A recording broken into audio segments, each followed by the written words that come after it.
it's going to be all of the things. It's going to be emotional. It's going to be hard to watch. It's going to be beautiful. It's going to be sad. It's all the things that you'd want to see in a finale. But I mean, she really genuinely is in love with two people. Michelle's finale is next week. Can you tell me anything, tease to me anything about what we're going to get in the final 3 hours? I mean, she's, back in the day on these shows, we used to be like, I can't believe they're in love with more than one person. And they said it. Michelle is just like, she is so strong in who she is. And she's like, no, if I'm in love with two people, I'm in love with two people. I didn't think it would happen, but it did. So I think it's going to be really hard for her no matter what the outcome, because she genuinely is in love with two people. So it's going to be all of the things. It's going to be emotional. It's going to be hard to watch. It's going to be beautiful. It's going to be sad. It's all the things that you'd want to see in a finale. But I mean, she really genuinely is in love with two people. From my perspective, I can't remember the last time the final 3, I would even say, was so in love with the lead. Yeah. I'm kind of in love with Michelle. She's amazing. I think that's the Bachelor Nation consensus. Totally. She's easy to love. She's just a great human being, and she's just truly authentic and confident and comfortable in herself. And it's really nice to see. Was After the Final Rose live? Can you tell me that? I don't know.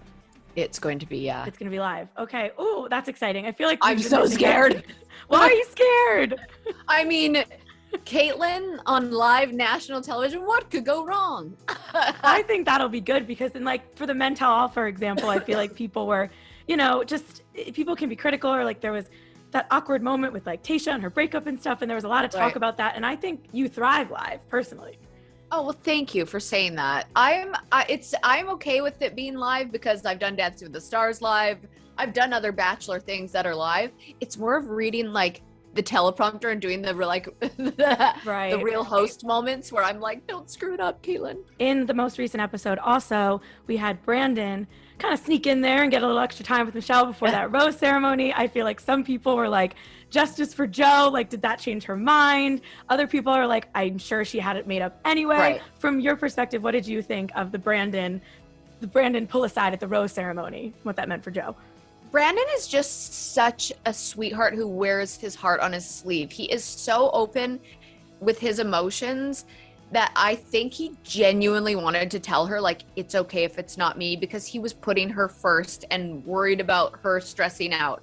And I think when you walk into that moment and you're looking at those final 3 men, I'm sure you know who it is, that it might not make a difference in that moment. Now it might, but I don't think it did in that moment. So I was shocked actually when Joe went home. But again, she just had such strong relationships with all 3 men that I would have been shocked no matter who went. Yeah, I think that's fair. With Nayte, because I feel like he's controversial is not the right word, but people maybe a little split on him. Some may be questioning, is she more into Nayte than he is? Is he saying what she wants to hear? As someone who was there, for at least part of it, what are your thoughts on Nayte? How do you think Nayte and Michelle would work in the real world? I mean, Nate's a funny character, because he's just like, he really is so chill and laid back. And I think Nayte just really is confident in his relationship with Michelle and where they're at this point. And I think his confidence is different than the others. He will not, it's almost like he can compartmentalize what is happening and the show that he's on.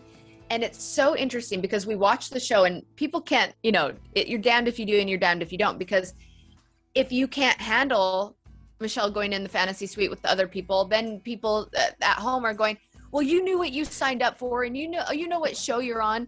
And then if you sit there and you can compartmentalize and say, yeah, I know what show I'm on, and I'm going to be confident in my relationship, and I'm not going to get in my own head about it, well, then you're cocky and you might not care enough. So I think he is just has a different confidence about him and knows where he's at with Michelle. Do you think he's ready for an engagement? I do. I think Nayte would be ready for, I think Nate's never in his life thought about being ready for an engagement until now. And I just think Nate's the kind of person that if he isn't ready, he's not going to propose.